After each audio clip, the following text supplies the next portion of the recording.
الأمس المغرب لا يعتبر منسحبا، أن منتخب المغرب تعذر عليه التنقل إلى الجزائر للأسباب التي يعرفها الجميع،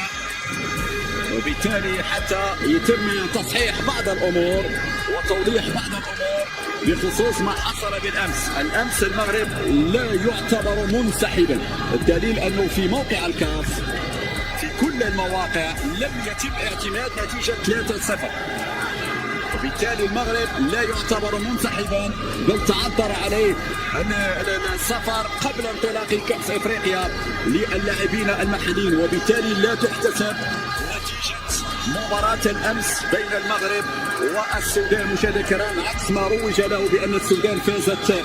أن منتخب المغرب تعذر عليه التنقل إلى الجزائر للأسباب التي يعرفها الجميع، وبالتالي حتى يتم تصحيح بعض الأمور وتوضيح بعض الأمور بخصوص ما حصل بالأمس. الأمس المغرب لا يعتبر منسحبا، الدليل أنه في موقع الكاف في كل المواقع لم يتم اعتماد نتيجة 3-0، وبالتالي المغرب لا يعتبر منسحبا بل تعذر عليه أن